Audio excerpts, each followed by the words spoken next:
Hello दोस्तों, welcome to back my YouTube channel.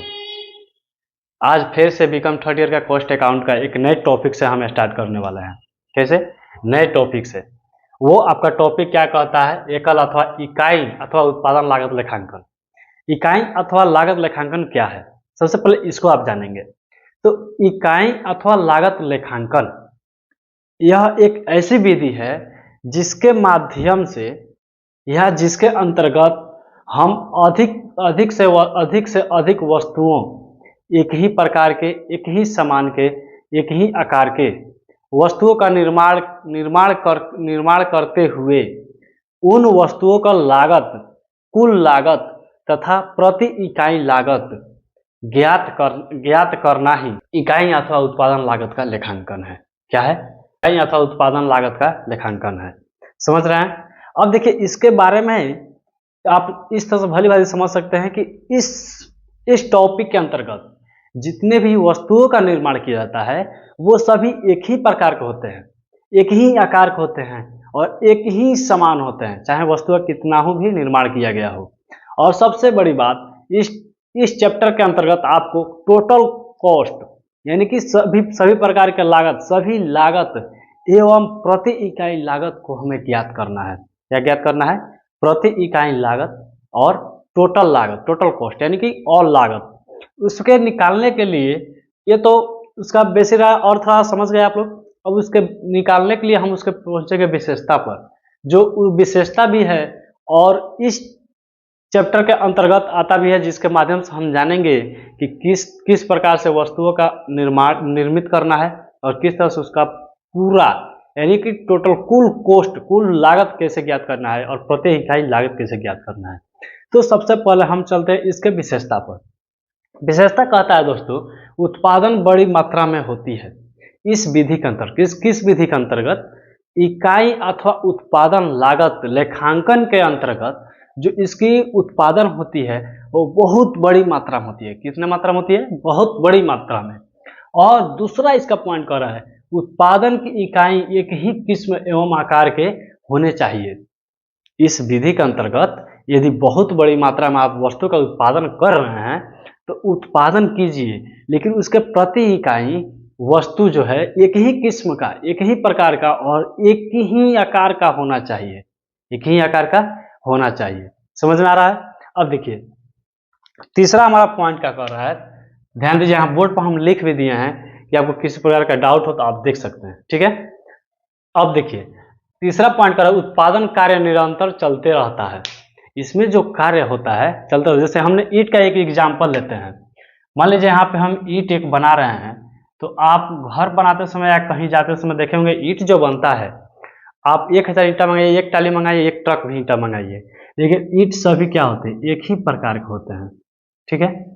अरे अब तो सीमेंट वाला चल दिया है तो उसका कोई बात नहीं है, लेकिन सीमेंट वाला कैटेगरी अलग है, तो वो भी सब एक ही जैसा होता है। और जो मिट्टी वाला ईंट है ये भी सब एक ही प्रकार का होता है।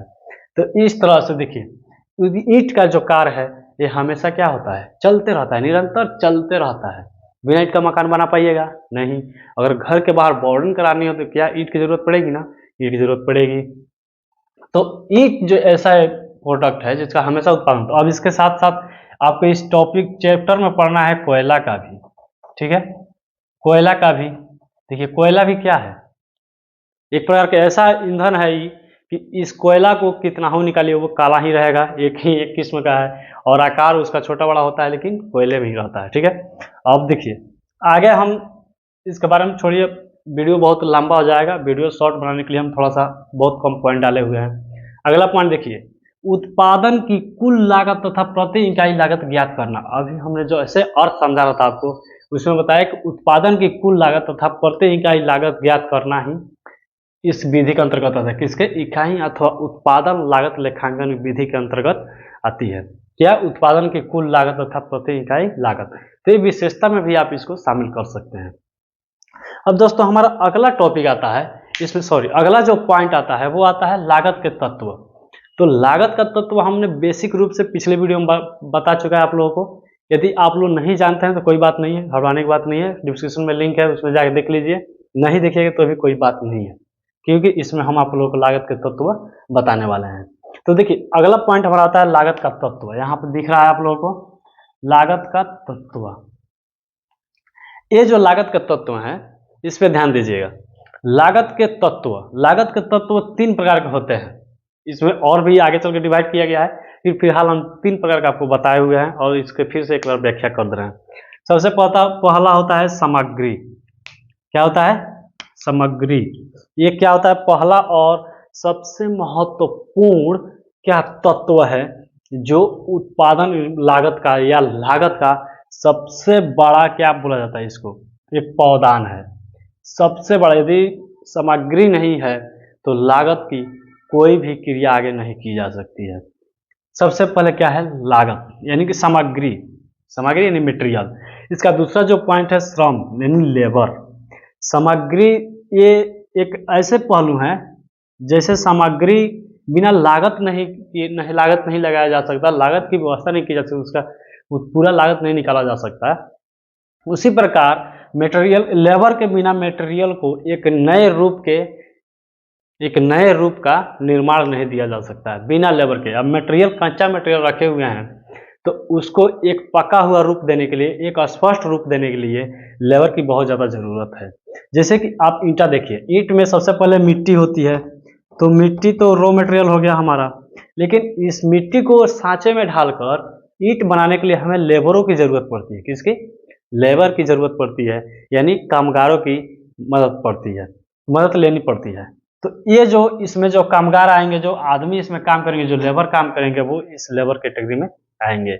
और सबसे अंतिम और इन लोगों का सबसे प्यारा जो है एक और भाई है, वे कौन है? एक्सपेंस, तीसरा, यानी कि व्यय। इन सभी के कच्चा मटेरियल सामग्री लाने के बाद, श्रम, लेबरों के द्वारा बना देने के बाद, इन सभी को व्यवस्थित करने में आता है ये छोटा सा बच्चा, क्या इसका नाम है? एक्सपेंस यानी व्यय। आप मटेरियल खरीदे हैं, उसको आप ढोकर घर पे ला रहे हैं या फैक्ट्री में ले जा रहे हैं, तो उसके लिए जो किराए भाड़े लगते हैं, जो भी खर्च होते हैं, तो वो सभी इसी में आएंगे। लेबर को यदि ईंट बनाने में, कोयला निकालने में जो भी किसी भी प्रकार का खर्च आता है, तो भी एक्सपेंस के माध्यम से हमें जानेंगे। तो ये लागत के तत्व जो लागत की गणना करने में सबसे महत्वपूर्ण अहम निभाते हैं। पहला है सामग्री, श्रम, एक्सपेंस।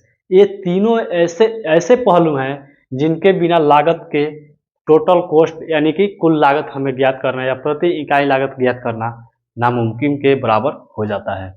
ये तो रहा दोस्तों, हमने जान लिया क्या? इकाई अथवा उत्पादन लागत लेखांकन के अर्थ जान लिया, विशेषता जान लिया और तत्व जान लिया। अब चलिए हम जानते हैं इसका उद्देश्य। लागत लेखांकन बनाने का उद्देश्य क्या है? वैसे तो पिछले वीडियो में हम आप लोगों को बता चुके थे, लेकिन इसमें भी बताना जरूरी है, क्योंकि अब यहाँ से हम लोग स्टार्ट करेंगे टोटली मैथ। अब मैथ का सलूशन भी करेंगे और आगे भी पढ़ेंगे, ठीक है? तो अभी हम इसको मिटाकर लिखते हैं उद्देश्य। इसका उद्देश्य क्या होता है? तो चलिए दोस्तों, अब हम जान लेते हैं उत्पादन लागत लेखांकन के उद्देश्य।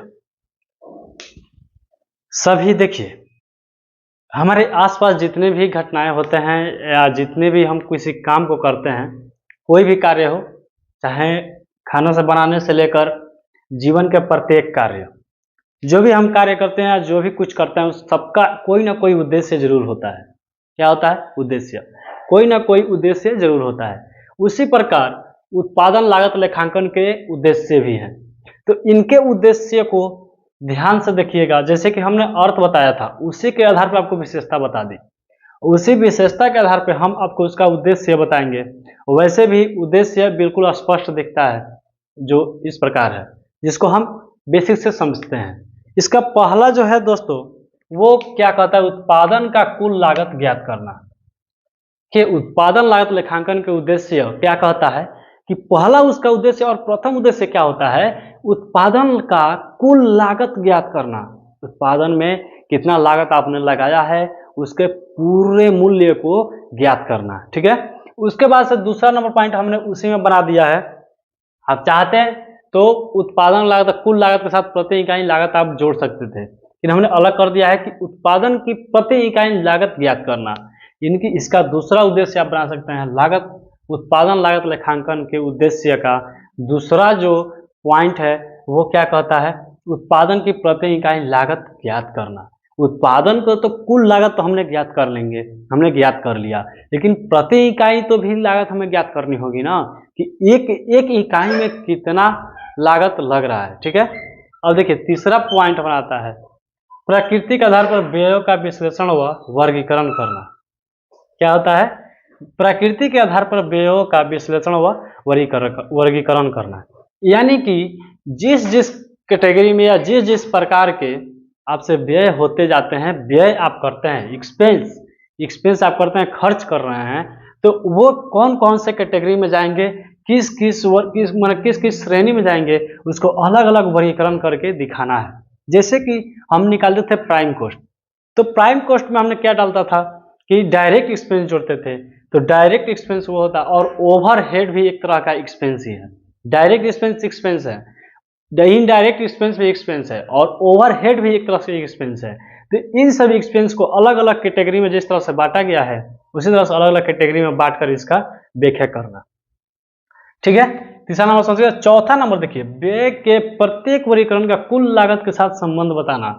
यदि व्यय किए हैं उसका आप वर्गीकरण भी कर दिए हैं, तो आप यह स्पष्ट कीजिए कि जो आपने व्यय किया है वो किस कैटेगरी में आप किया है, यानी किस तरह का और कहाँ पे आपने व्यय किया है, उसके बारे में आपको स्पष्ट संबंध बताना है कि हाँ हमने प्राइम कॉस्ट में या ऑफिस रिलेटेड एक्सपेंस किया है, या फैक्ट्री रिलेटेड एक्सपेंस किया है, या अलग तरह के एक्सपेंस किया है, ये आपको स्पष्ट करना होता है। ठीक है, अब पांचवा इसमें है और लास्ट इसका है, मतलब और भी है लेकिन हमने बस पांच ली है।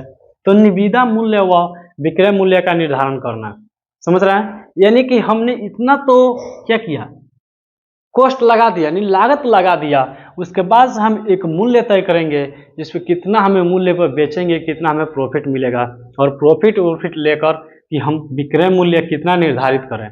ये जो मान लीजिए कि आप 50 रुपये का लागत लगाए, तो आप कितने रुपये इसमें प्रॉफिट जोड़िएगा, 2 रुपया, 3 रुपया, 2 रुपया मान लीजिए जोड़िए तो 52 रुपया, 52 रुपया आपका मतलब प्रॉफिट 2 रुपया आपको चाहिए, 50 रुपये का टोटल कॉस्ट लगा है, तो 52 रुपया यह आपका क्या हो जाएगा, विक्रय मूल्य।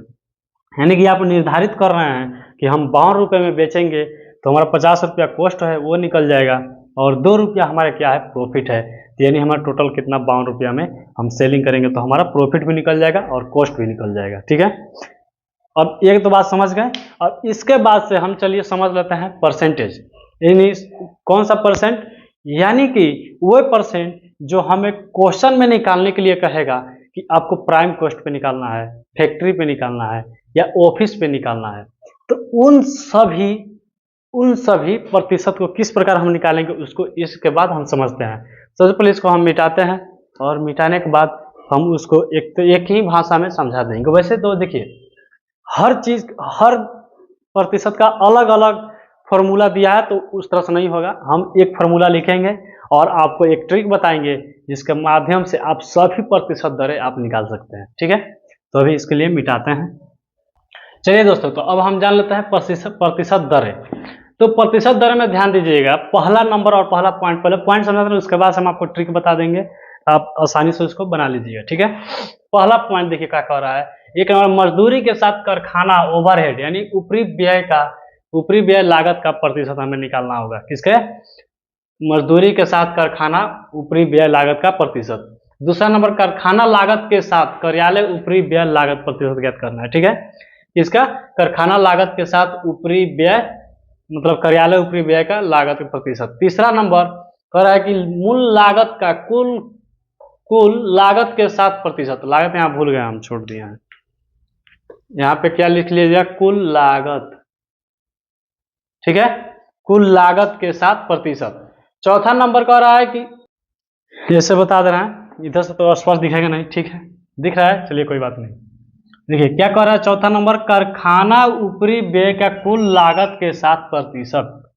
पांचवा नंबर, कारखाना लागत का कुल लागत के साथ प्रतिशत। छठा नंबर, कारखाना ऊपरी व्यय का कुल लागत के साथ प्रतिशत।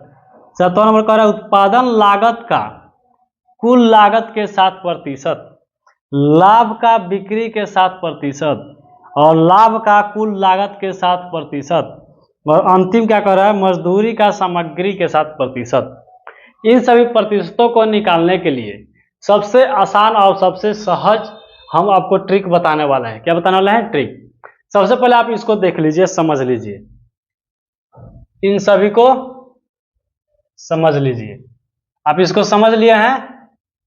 जैसे कि हमने आप लोगों को पिछले वीडियो में prime cost, material consume, prime cost, work cost और भी सभी प्रकार के कॉस्ट हमने निकालना आपको बताया था। उसी प्रकार सेम टू सेम देखिए, सबसे पहले जो पहला पॉइंट मजदूरी, एक नंबर पॉइंट में ध्यान दीजिएगा। जो मजदूरी के साथ कह रहा है, कारखाना के साथ कह रहा है, मूल लागत के साथ कह रहा है, कारखाना ऊपरी व्यय के साथ कह रहा है, कारखाना लागत के साथ कह रहा है, कार्यालय ऊपरी व्यय के साथ कह रहा है, उत्पादन लागत के साथ कह रहा है। इस तरह से पहला जो पॉइंट कह रहा है उसी के साथ हमें क्या करनी है, परसेंटेज दरें हमें बैठानी है। ठीक है, क्या बैठानी है? परसेंटेज दरें। तो देखिए सबसे पहला नंबर, एक नंबर हम आपको बता देना है, क्या कह रहा है, works overhead into rate of, जितना रेट रहेगा उतना रेट आप लिख लीजिए, रेट नहीं लिखना है यहाँ पे, 100 लिखना है। कितना लिखना है? 100।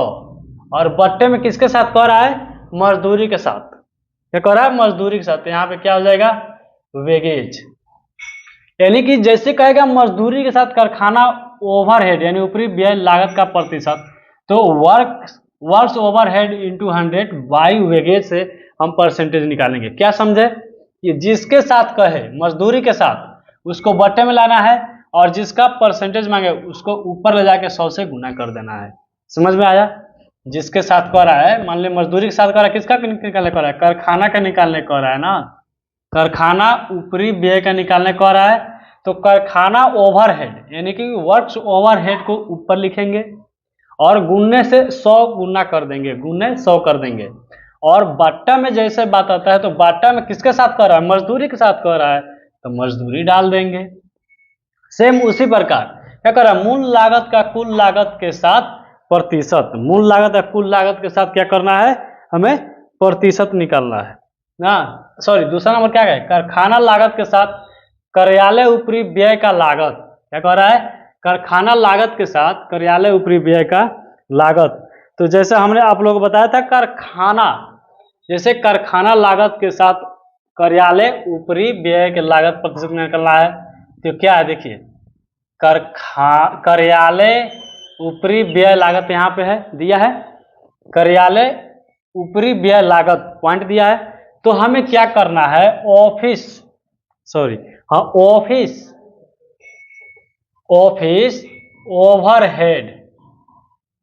ओवरहेड इंटू गुणा, मान 100 करना है, गुणा 100 कर देना है।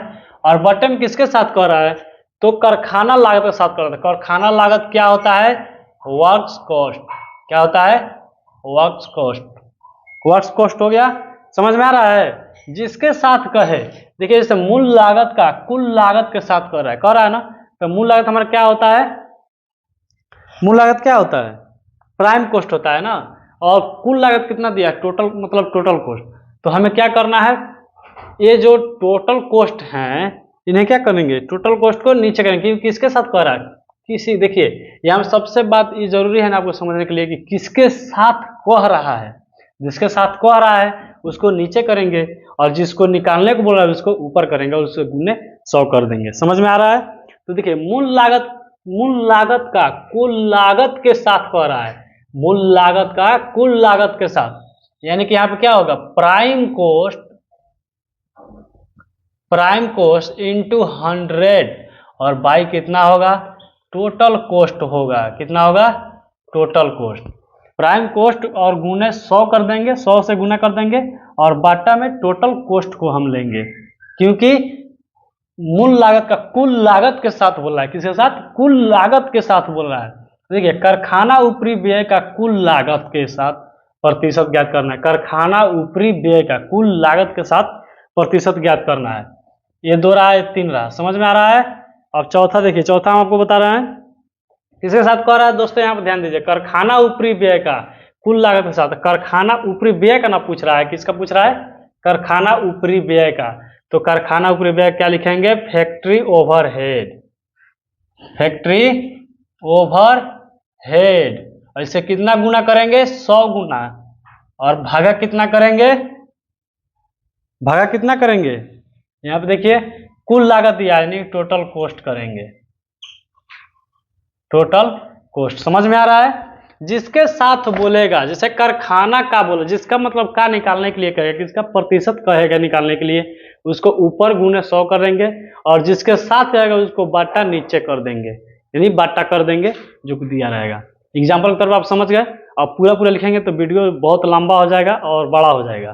ठीक है, इस वीडियो छोटा करने की वजह से हमने शॉर्ट में बताया। ये आपका क्या रहा ट्रिक। देखिए, जिसके एक बार और हमको बता देना है, जिसके मजदूरी के साथ कह रहा है तो मजदूरी को बाटा में लेना है, जिसके साथ कहेगा उसके, जिसके पास साथ होगा उसको नीचे करना है, और जिसका कहेगा निकालने के लिए कारखाना ऊपरी व्यय लागत का साथ लागत का कह रहा है, इसको ऊपर लिखना है।